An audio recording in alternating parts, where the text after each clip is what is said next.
I was sitting on a plastic chair that smelled like disinfectant and old fear when my life was sold without my permission.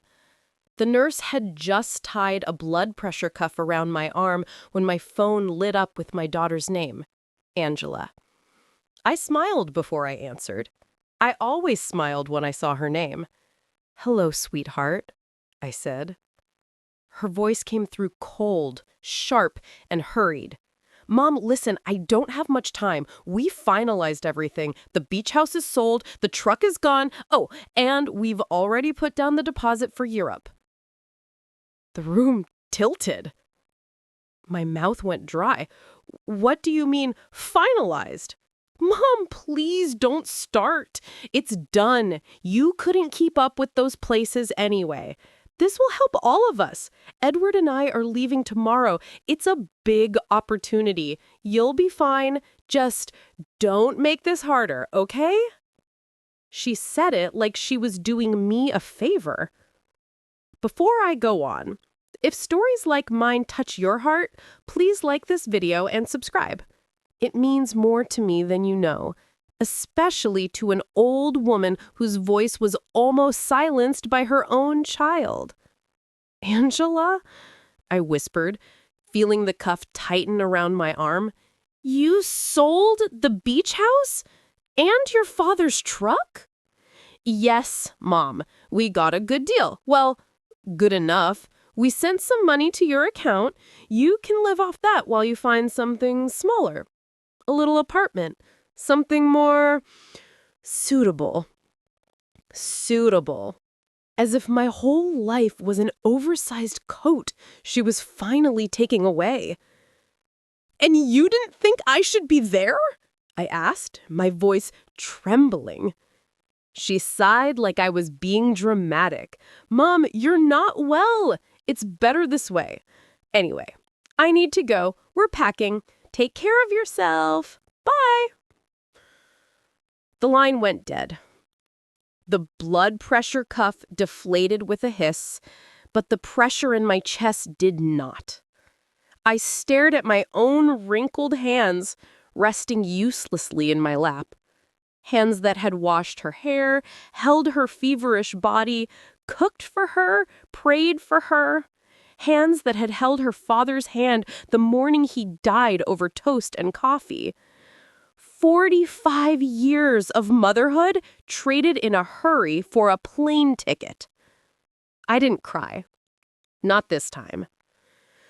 Instead, something inside me hardened and then became very still, like a lake that suddenly stops rippling. Because in that terrible, humiliating moment, as I sat in that clinic surrounded by strangers and the faint beeping of machines, I remembered something I had buried in the drawer at the back of my bedroom, a manila envelope my husband Robert had given me days before he died. "Open it only when you're ready, Antonia," he'd said. I had no idea then that what waited inside that envelope would turn my daughter's betrayal into her greatest lesson. But that was only the beginning. Robert died on a Tuesday morning. He was buttering toast, humming some old song under his breath. The radio played quietly in the background. The kitchen smelled of coffee and toasted bread. For a moment, everything was perfectly ordinary. He handed me my cup and kissed my forehead and said, "Good morning, my love." Then he sat down. His hand rose to his chest. His eyes widened, more surprised than afraid. And then he was gone. Just like that. Over breakfast. Over coffee we had shared every morning for 45 years.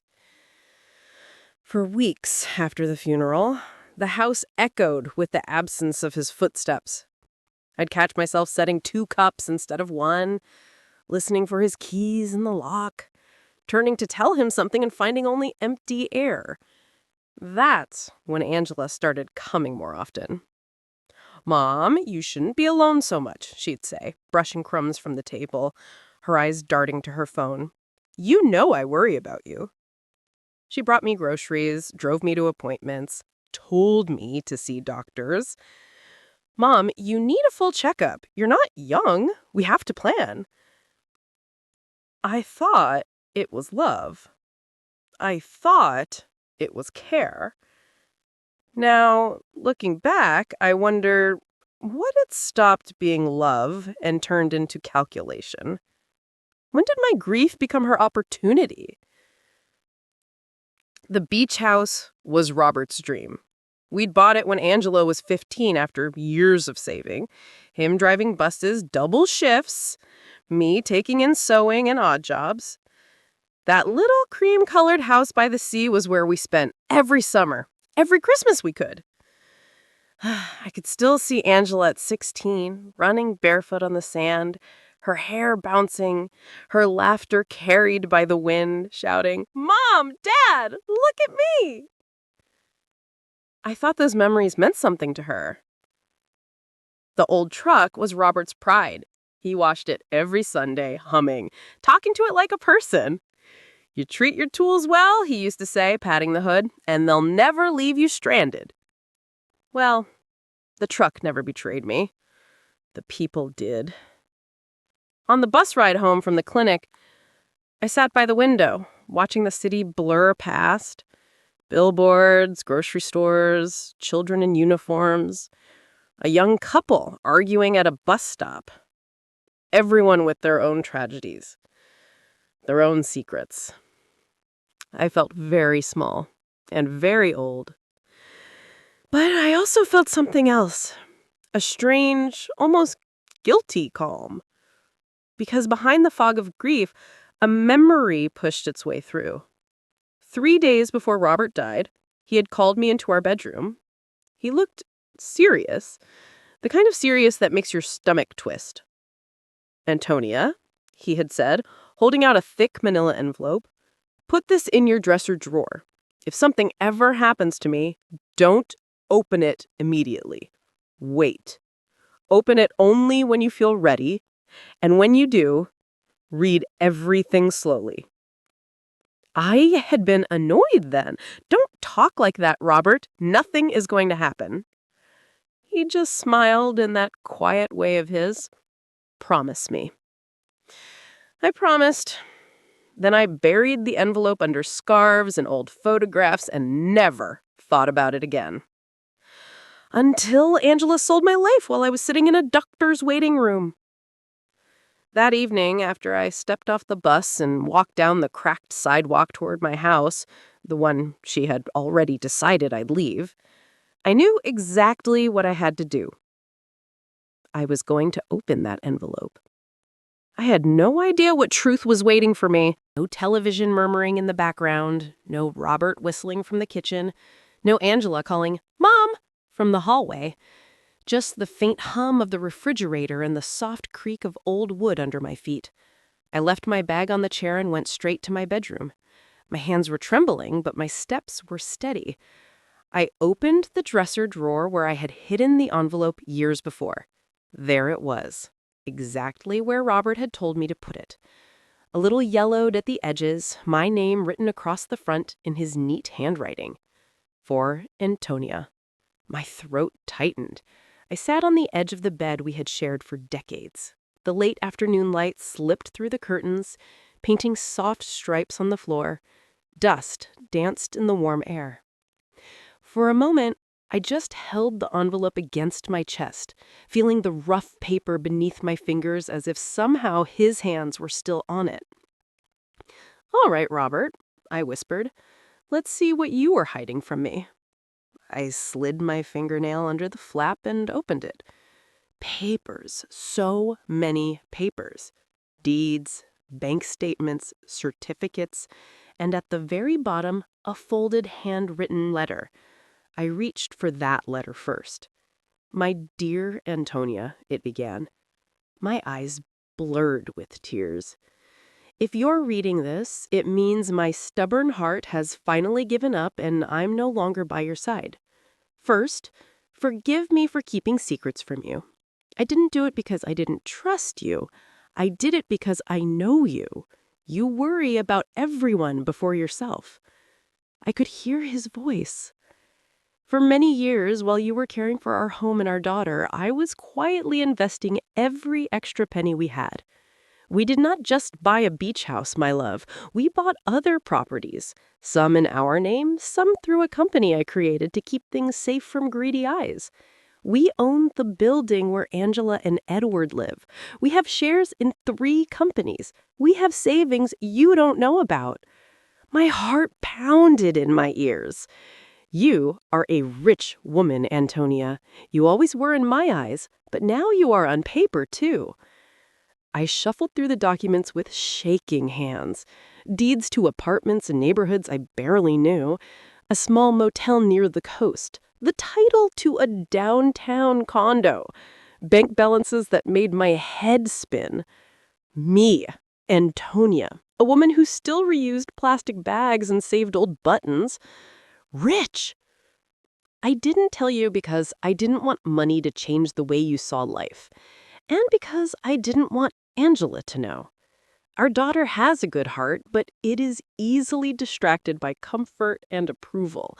I wanted her love to be for us, not for what we could give her. I swallowed hard. My Angela, our Angela. Robert's next words cut through me like a knife. "If ever she forgets who you are, if she disrespects you, if she values money over you, use what I've left to protect yourself, not to reward her behavior. Teach her, Antonia. Help her see what truly matters. I trust you to know how." My hands went cold. Teach her? I thought of her voice on the phone earlier that day. Distant, impatient. "You'll be fine, Mom. Just find something smaller, something suitable."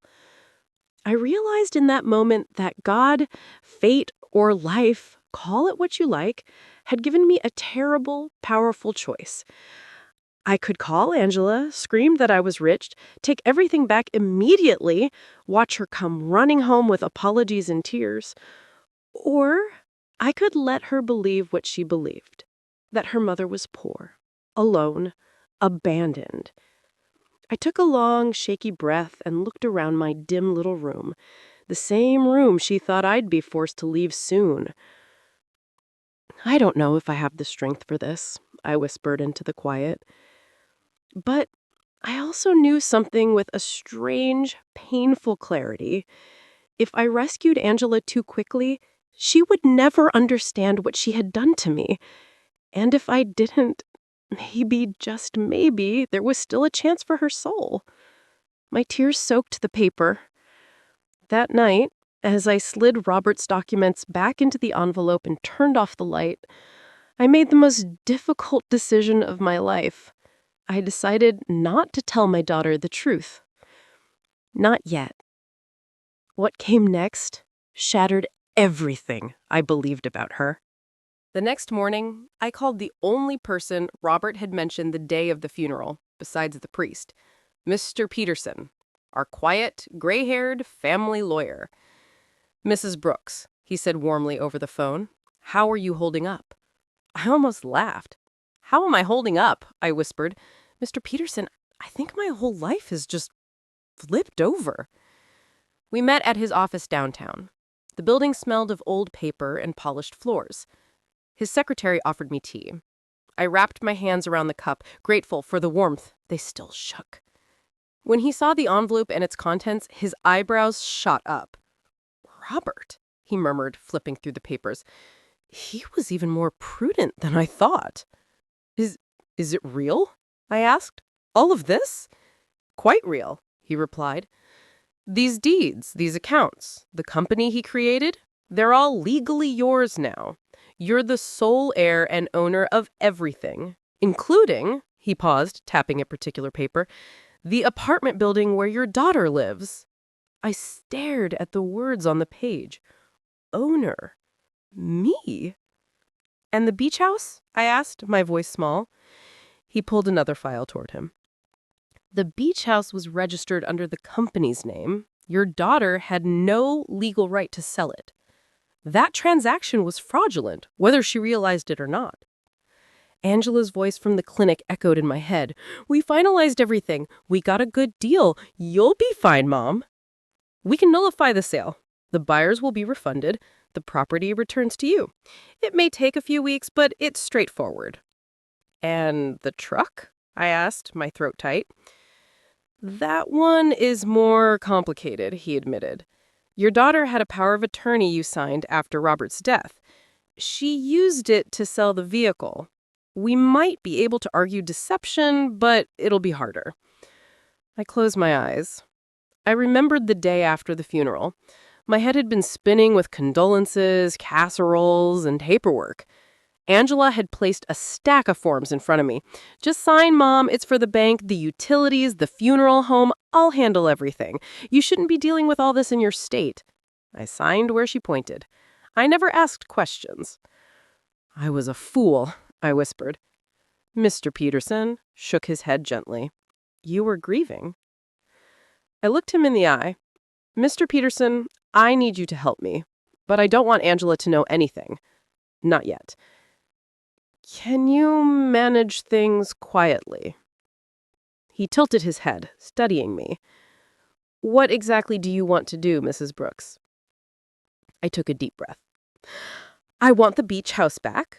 I want full control of the building. I want to understand everything Robert left. And then," I swallowed, feeling both ancient and strangely powerful, "then I want my daughter to feel what it means to throw away the person who loved her most."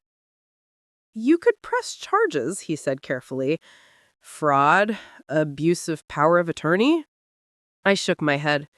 "No, I don't want her in prison. I don't want revenge that way. I want something else. I want her to learn. Truly learn. And sometimes learning requires falling." His eyes softened with a mixture of concern and admiration. "You are your husband's wife, Mrs. Brooks," he said quietly. "Very well. I'll proceed discreetly. The sale will be reversed. The building will be placed directly in your name. And as for your daughter," he hesitated. "Yes?" I asked. "When she returns from Europe, because she will, what do you want to happen with her apartment?" I stared at my wrinkled reflection in the glass of his office window. Outside, people hurried down the street, clutching bags, glancing at watches, living their lives. Inside, I was planning the hardest lesson a mother could ever give. "When she returns," I said slowly, "I want her to receive a letter. Not from me, from the company, informing her that the owner of the building is reclaiming their rights." "You mean an eviction notice?" he asked gently. "Yes." The word tasted like ash in my mouth. But I nodded anyway. Yes. As I left his office, my steps echoing down the long hallway, I felt like I was walking between two worlds. The world where I was the poor, helpless widow everyone pitied, and the world where I secretly held all the cards.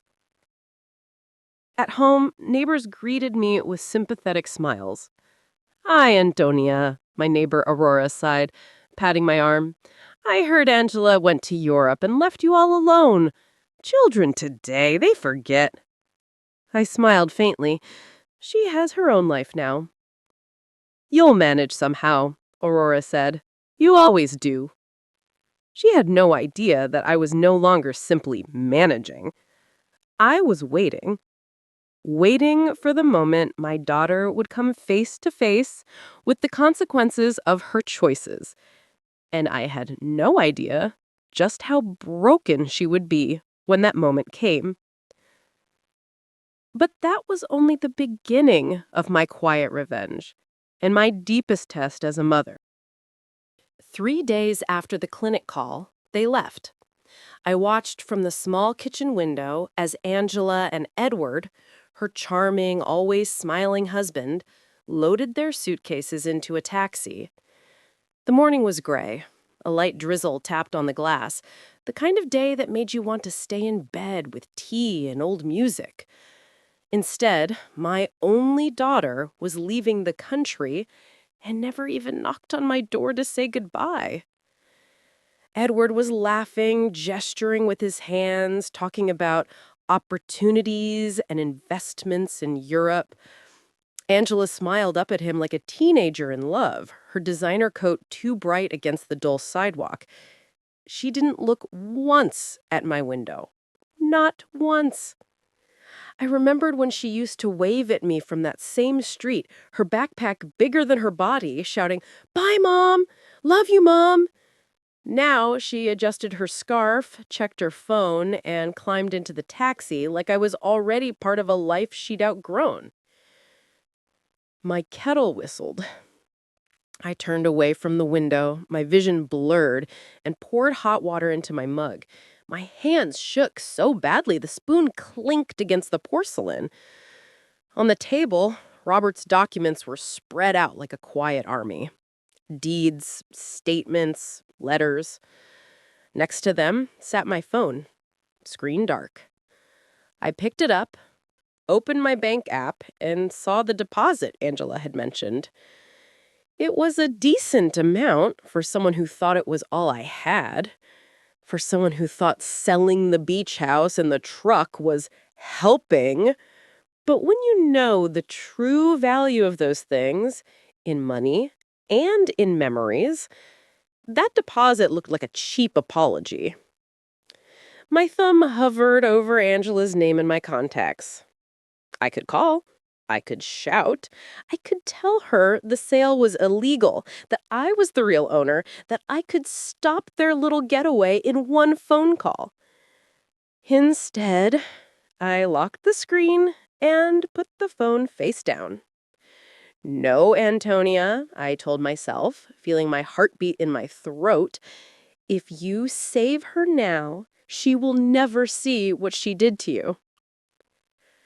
I spent the rest of the day moving slowly through the house, touching everything they had just reduced to numbers. The photo of Angela at 5 with ice cream all over her face. The kitchen table Robert had sanded and varnished himself. The little crack on the living room wall where Angela's ball had hit when she was 7. All of it, in their eyes, had become assets. That night, I couldn't sleep. Every time I closed my eyes, I saw the taxi driving away, the empty street, and my own reflection in the dark window, an old woman left behind. Somewhere in the middle of the night, I got up and walked barefoot to the living room. The house creaked softly around me. I sat in Robert's old armchair, pulling his worn cardigan around my shoulders. Did we fail, Robert? Did we spoil her? Did we make her think love was always going to cushion her from consequences? No answer came, of course. Only the faint hum of the refrigerator and the soft ticking of the wall clock. The next day, Aurora knocked on my door, bringing soup in a big plastic container. "I heard they left," she said gently. "Yes," I replied. "And you're alone now?" I smiled weakly.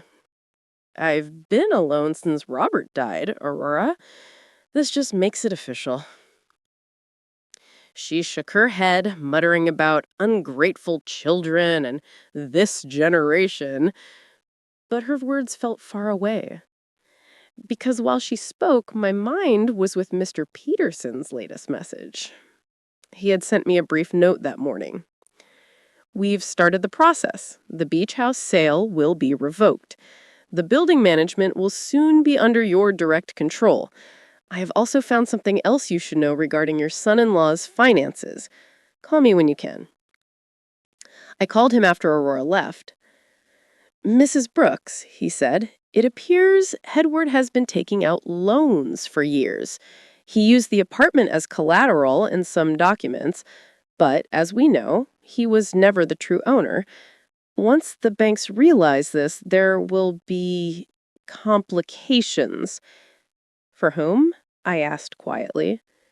For him, and for Angela if her name appears anywhere. I closed my eyes. So while I was burying my husband, he was burying them in debt. As the days passed, messages from abroad became fewer, shorter, more distant. Pictures on social media, Angela smiling in front of some European monument, wine in hand, hashtags about new beginnings. No calls asking how I was. No, how's your health, Mom? No, do you need anything? Just one or two texts about money transfer delays and unstable Wi-Fi. I replied to all of them kindly, carefully, because I already knew this little dream of theirs was going to crack sooner than they imagined. And when it did, the fall would be harder than anything my daughter had ever felt. What I didn't know yet was how much it would hurt me too watching it happen. What came next shook the ground under both of our feet. Happened faster than I expected. One Wednesday morning, Aurora knocked on my door again, this time with eyes round and full of gossip. "Aunt Mia," she whispered, as if the walls could hear, "my brother-in-law at the bank told me something. Edward is in trouble. Big trouble." I held my cup of tea a little tighter. What kind of trouble? Loans. Too many. They used the apartment address, but now the bank found out the building doesn't belong to him. They're furious. Lawyers, investigations, the whole thing. People are saying your Angela will have to come back from Europe to fix the mess. I nodded slowly, my heart pounding. Is that so? Yes, and they say the business in Europe wasn't real at all. It was all a story.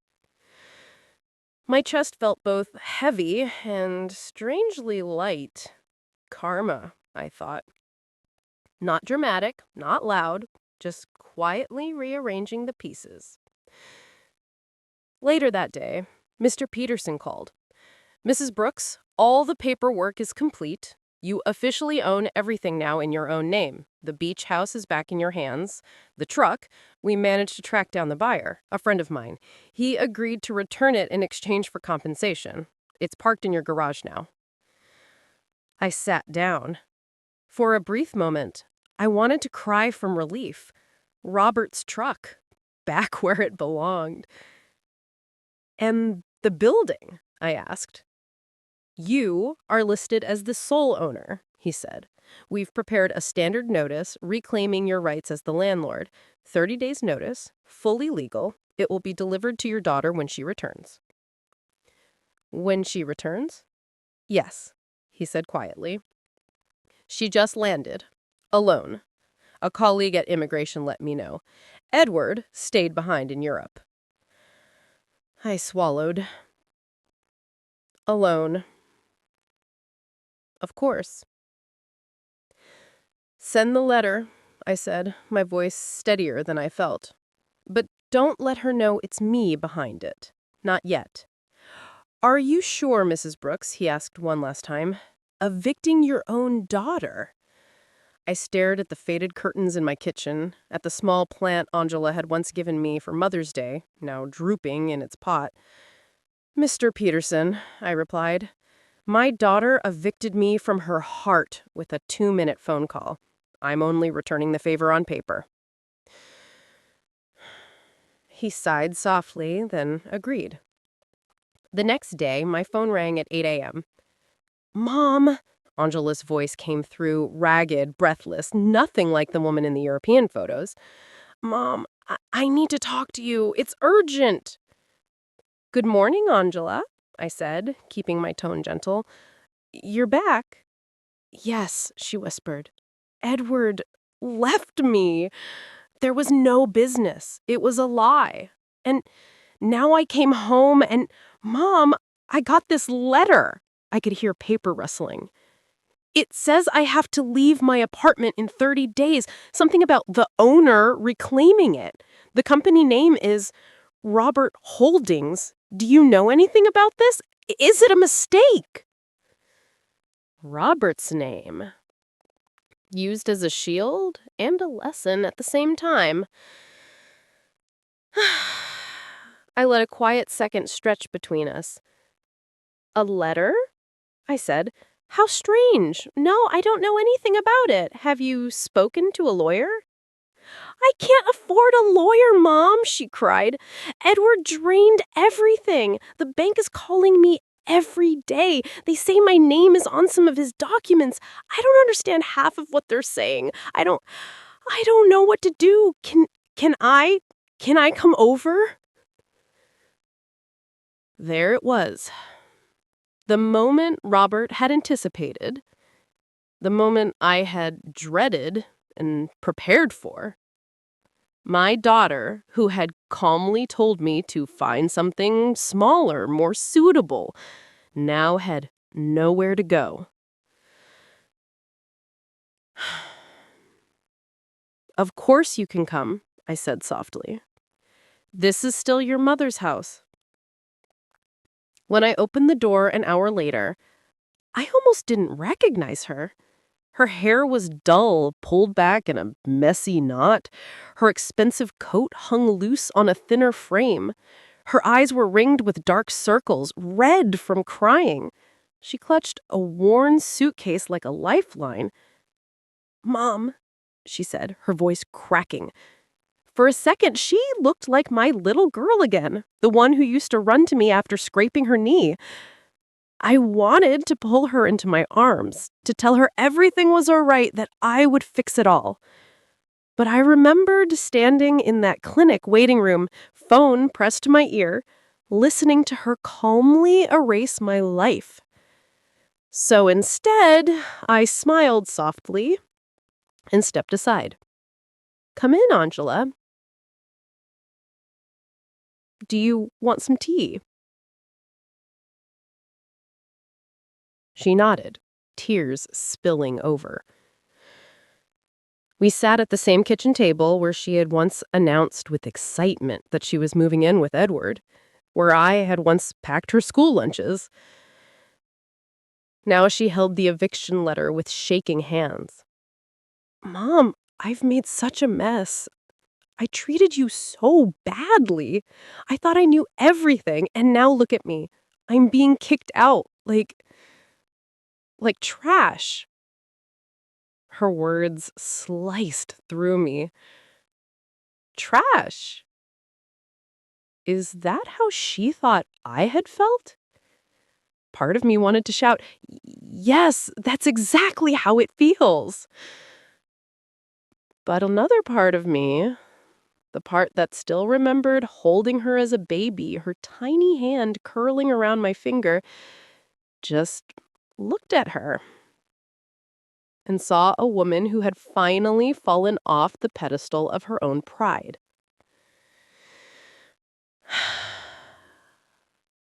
You can stay here," I said quietly, "for as long as you need."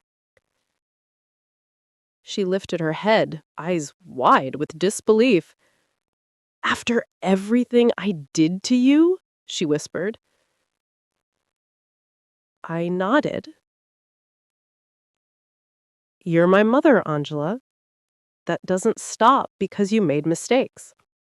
Angela moved back into her old bedroom the next day. The posters were gone, the color had faded, but I could still see the outline of her teenage life on those walls. Late-night phone calls, slammed doors, laughter, tears. Now she unpacked slowly, folding her clothes with a kind of quiet shame.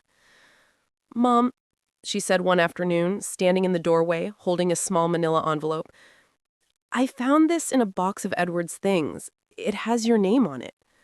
My heart jumped. It was Robert's handwriting again. I took the envelope with numb fingers. This one was smaller, newer. I looked up at her. "Where exactly did you find it?" "In Edward's desk," she said. I guess he must have taken it from Dad's stuff when he died. Maybe he thought it was about money. Of course he did. Can I open it? I asked gently. It's your name on it, Mom, she said. It should have been with you all along. Inside was a short note and a small key. Antonia, if you are reading this, it means our daughter is in trouble. The key opens safety deposit box number 247 at the Central Bank downtown branch. There is something there that may help her, but please use it only when you feel she has truly seen the consequences of her choices. I swallowed. Even in death, Robert was still guiding me. Angela, reading over my shoulder, gasped. A safety deposit box? Dad had one? Mom, we have to see what's in it. Maybe it can help with the debts, the eviction. I looked at her eagerly shining eyes and felt the old ache again.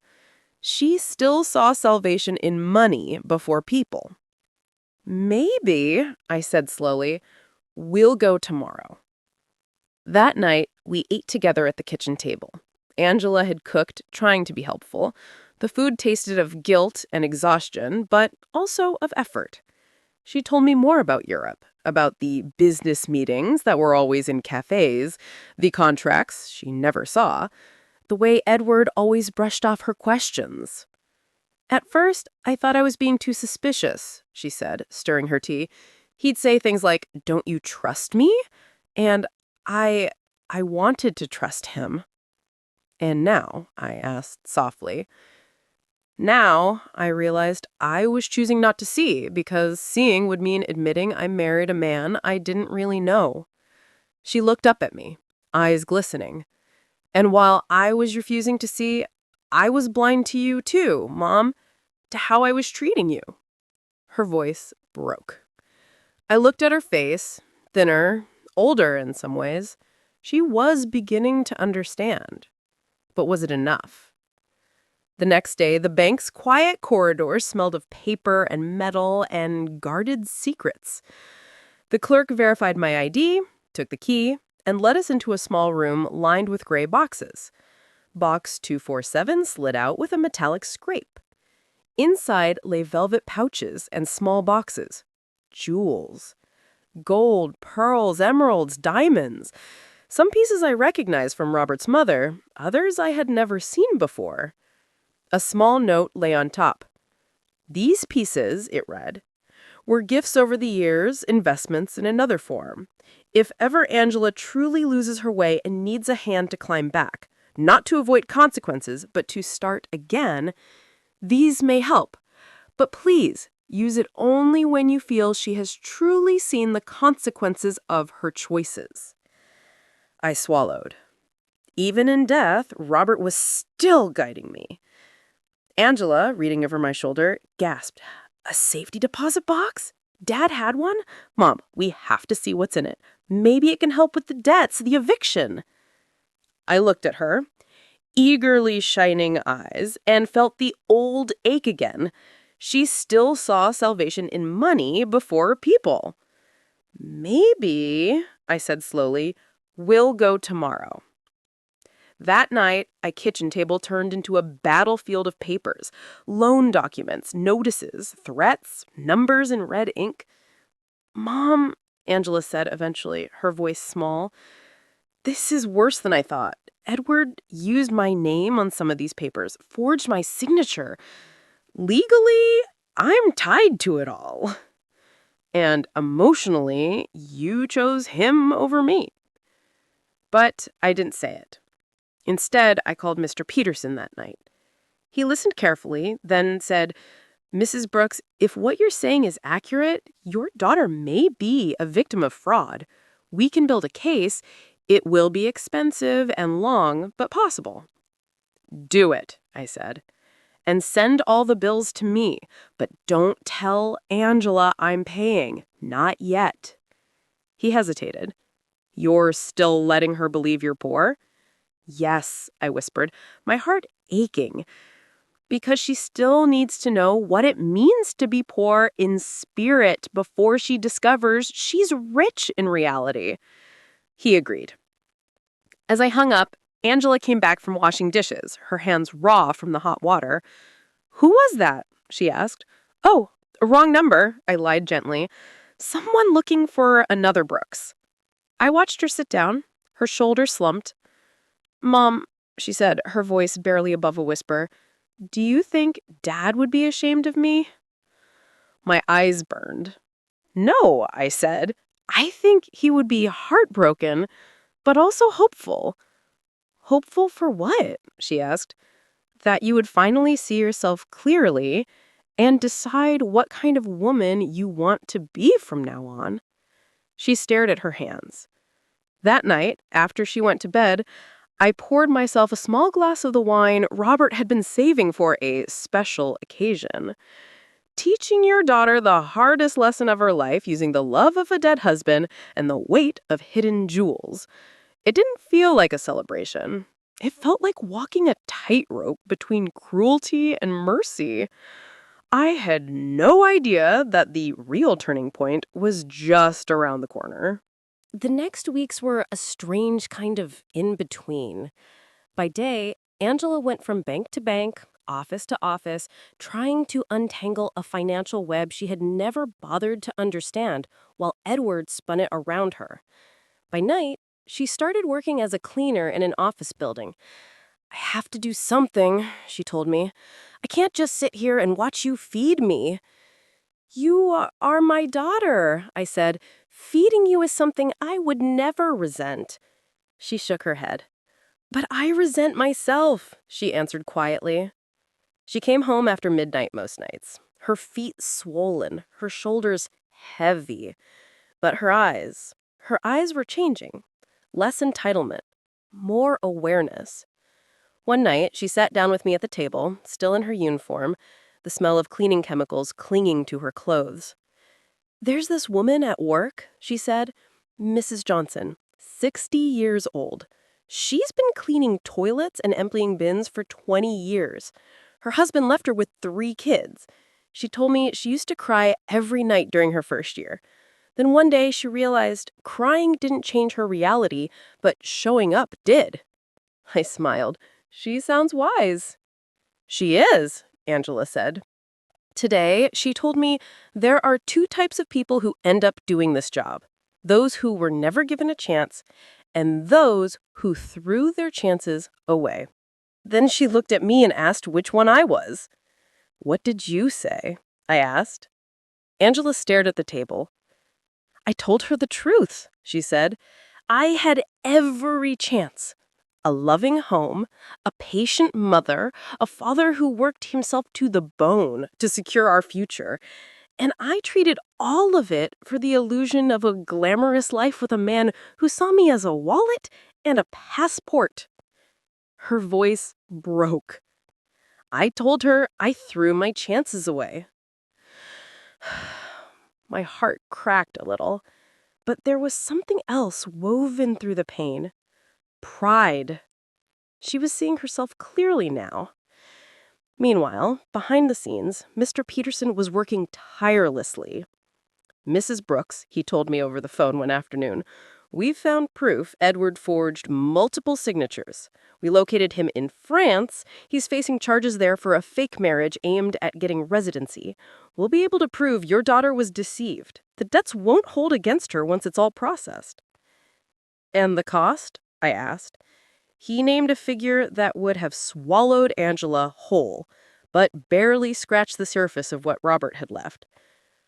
"Proceed," I said, "and don't tell her a word until it's all settled." Every night, when Angela came home, exhausted but standing, I asked myself the same question. Has she learned enough? Some nights I thought, yes. Her softened voice, her genuine gratitude, the way she insisted on paying for groceries with the little she had.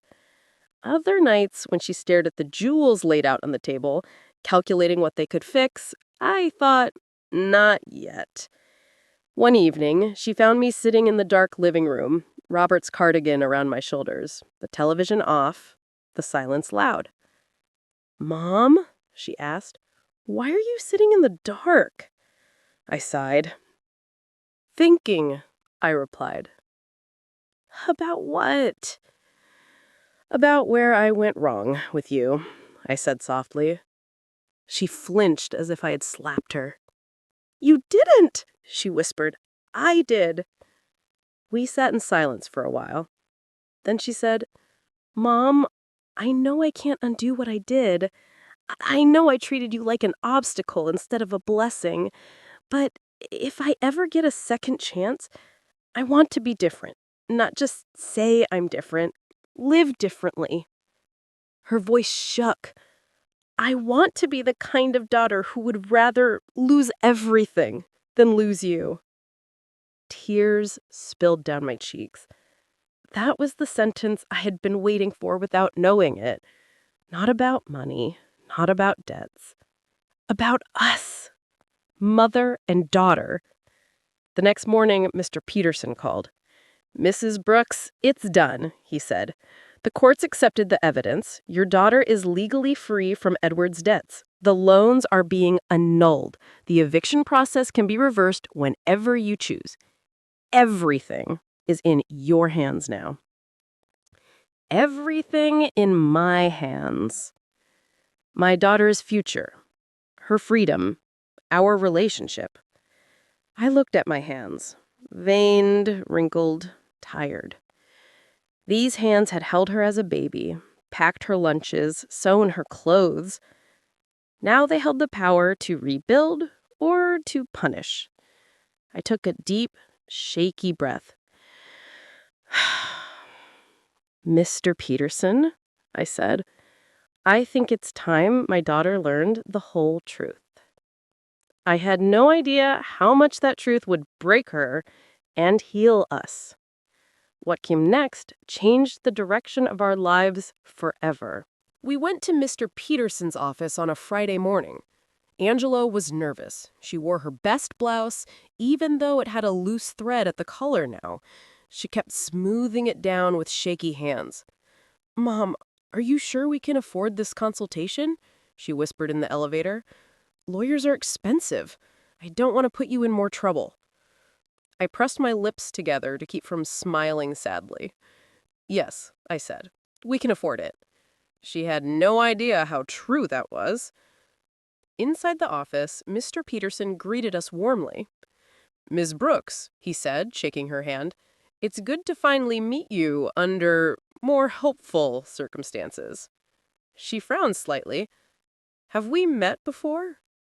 Not officially, he replied, glancing at me, but I know a lot about you. Angela sat down, clutching her bag. I could see her knuckles turning white. Mr. Peterson, I don't have much money. I appreciate you seeing me, but I'll have to pay in installments. Or maybe I could clean your office in exchange for a discount. I'm not afraid to work. He smiled kindly. Let's not worry about payment right now, he said. First, let me show you something. He handed her a thick folder. She opened it. Inside were copies of forged documents, signatures that were supposed to be hers but weren't, bank letters, reports from France about Edward's arrest, court decisions. With every page she turned, her eyes grew wider. I don't understand, she whispered. What is all this?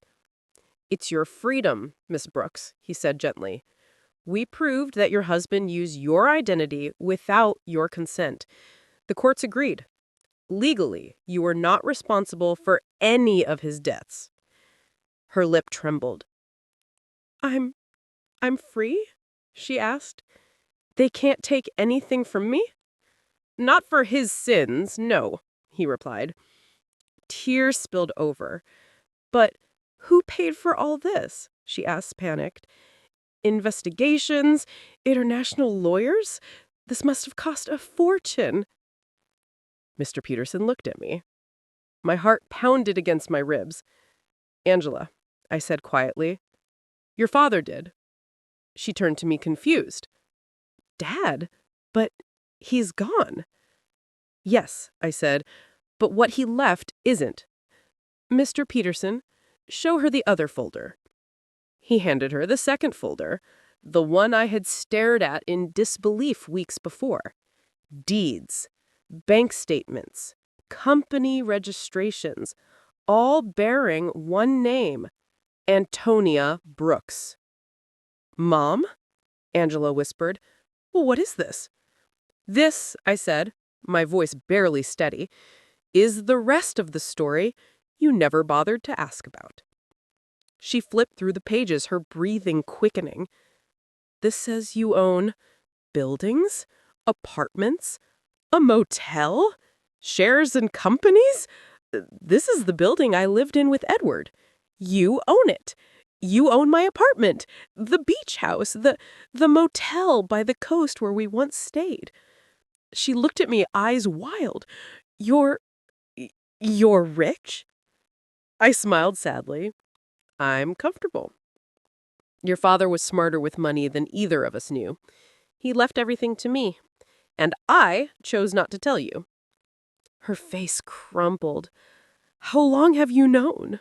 she croaked. "Since the day you called me from the clinic.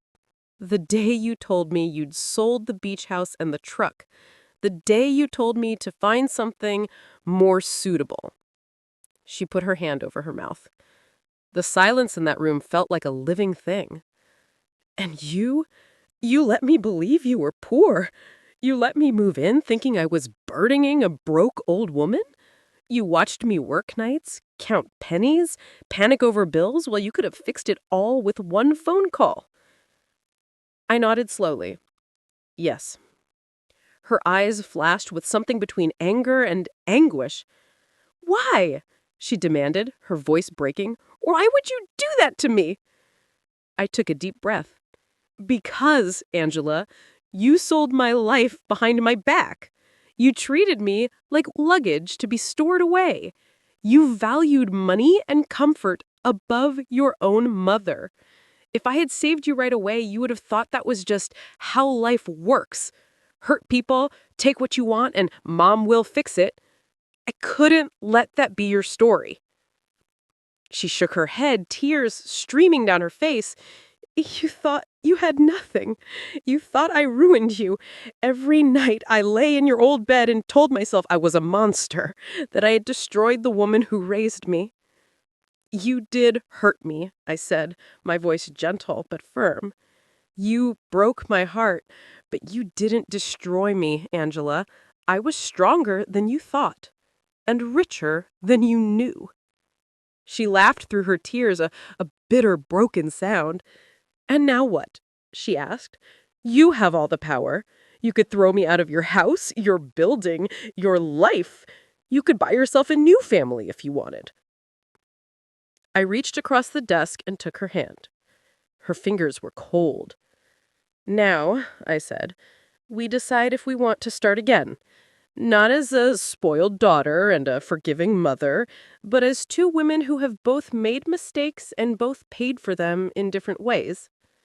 She looked at me, searching my face for something. Anger, resentment, mercy. "Do you... do you forgive me?" she whispered. "I forgave you the moment you knocked on my door with only one suitcase and eyes full of reality," I said softly. "But forgiveness is not the same as forgetting. We will remember this. All of it. Because this pain is what will keep us honest." She lowered her head onto the folder and cried like a child. I stroked her hair, my own tears falling on the papers that proved just how twisted life had become. My daughter had tried to sell my world and discovered I had a world beyond what she ever imagined. And still, in that moment, none of the numbers on those pages mattered as much as the sobbing woman beside me. We walked out of that office not as a poor widow and her ruined daughter, but as two people who had finally seen each other without illusions. But our story didn't end there. We still had to decide what to do with the wealth, the house by the sea, and the man rotting in a foreign jail. Life after the truth doesn't snap back to normal. It stretches. It shifts. It rearranges itself around what can never be unseen. Angela didn't quit her cleaning job immediately. Are you sure? I asked her one evening as she tied her shoes. You don't have to keep doing this. The debts are gone, the eviction is reversed. We can afford more than this. She smiled a little. For the first time in my life, Mom, she said, I'm not working because I have to. I'm working because I need to. For myself. I need to finish what I started. To remember how it feels to earn every coin. I nodded. I understood. Mr. Peterson finalized the legal processes quietly. The bank stopped calling, the threatening letters ceased. One afternoon, he dropped by with a final stack of documents. Edward has been sentenced in France, he told us.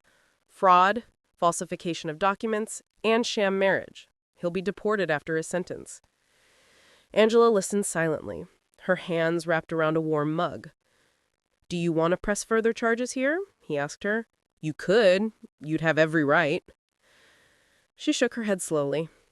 No. I don't want to spend the rest of my life attached to him through court dates and bitterness.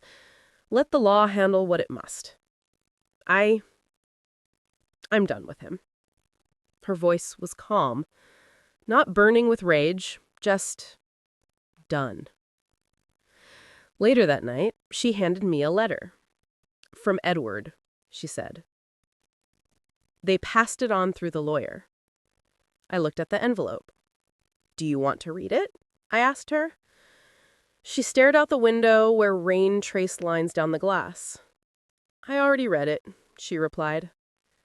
He says he's sorry, that he loved me, that he didn't mean for things to go so far, that he hopes I can forgive him.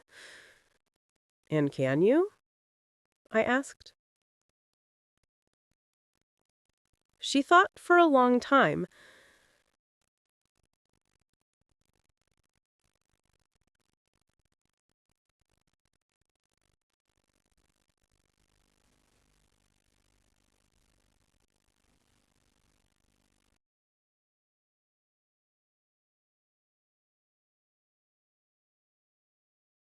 We sat on the porch of the beach house, Robert's porch, built with his own hands, listening to the waves and the quiet between us. Mom, Angela said, I want to turn this house into a shelter. I frowned slightly. A shelter? For women, she said. Women like Mrs. Johnson. Like me. Like all those wives who wake up one day and realize the man beside them is not who they thought. Women who have nowhere to go when they finally leave. We have space. We have beds. We have love. Why not share it? I stared at her. This was the same daughter who had once seen this place only as a saleable asset. Now she saw it as a refuge. Are you sure? I asked. This house is full of our memories. She smiled softly. What better way to honor those memories, she said, than to let other families create new ones? We can keep some weekends for ourselves, but the rest of the time, let it be a place where no woman is ever told she's too much trouble or no longer suitable. Her words echoed my own pain back to me in a different form. I felt Robert there, somehow, in the creak of the wood, in the salt-scented air, in the warmth of the setting sun. He would have loved this. Over the next year, with Mr. Peterson's help and some of the wealth Robert had left, we set up a small foundation. Nothing grand, no big speeches, just quiet help. The first woman who stayed in the house arrived on a rainy Thursday night, with 2 scared children and a backpack. Angela was the one who opened the door for her. Welcome, she said, in a tone I had once heard her reserve only for important clients. This is your home for as long as you need it. I watched from the kitchen doorway, my heart full. Sometimes karma is not about seeing the person who hurt you fall. It's about watching them rise into who they were meant to be all along. We continued to live together in my old house, now our house. Angela insisted on paying part of the expenses, even though I didn't need her to. It's about dignity, Mom. Yours and mine. On quiet evenings, we would sit on the porch with our tea, listening to the distant sounds of the neighborhood, children laughing, someone's radio playing an old song, a dog barking. "Do you regret anything?" she asked me one night, her voice soft. I thought about it. I regret not opening that first envelope sooner, but maybe I wasn't ready then. I regret trusting blindly when I signed those papers after your father died, but mostly, I regret not telling you sooner how much your distance hurt me. She reached for my hand, and she whispered, "I knew. I just didn't want to admit it to myself, because admitting it meant admitting I wasn't the good daughter I wanted to believe I was." We sat in silence for a while. "Do you regret what you did to me?" I asked gently. Her fingers tightened around my hand. "Every day," she said. "But I'm also strangely grateful. Not for the pain I caused you, I'll carry that guilt always, but for the fact that you didn't save me too soon. If you had, I'd probably still be the same selfish woman, hiding behind good intentions and expensive clothes." She took a deep breath. "You let me hit rock bottom, and because of that, I discovered there was a foundation under the pain. Your love. Constant. Waiting. Not indulgent, but real." A breeze rustled the leaves in the tree above us. I felt a peace settle in my chest. The kind of peace you don't get from money or comfort. It's the kind you earn by walking through fire and coming out with your heart still beating and your eyes finally open. Sometimes, late at night, I still think about that day in the clinic. The plastic chair, the nurse, the phone call that felt like a knife. I remember the feeling of being erased. But now, when I remember, I also see what grew from that wound. A daughter who works to help other women stand up again. A beach house that shelters frightened families. A story that might reach someone listening right now, someone who feels discarded, used, or forgotten by their own blood. If that's you, let me tell you what I learned. You can lose your house, your car, your savings, even the illusion of your perfect family. But if you don't lose yourself, your values, your capacity to love, your courage, you haven't lost everything. And sometimes the ones who hurt us the most are the ones we end up teaching the deepest lessons. Not with screams, not with revenge, but with firm boundaries, quiet strength, and a love that refuses to let them stay small and selfish. If you've walked with me all the way to this last line, thank you. If stories like mine mean something to you, don't forget to like this video and subscribe. It helps this old heart feel that her pain turned into something useful. I am Antonia. I was betrayed by my daughter. I pretended to be poor while sitting on a hidden fortune. And in the end, the real treasure wasn't the money my husband left me. It was the woman my daughter became when life finally took away everything she thought she couldn't live without.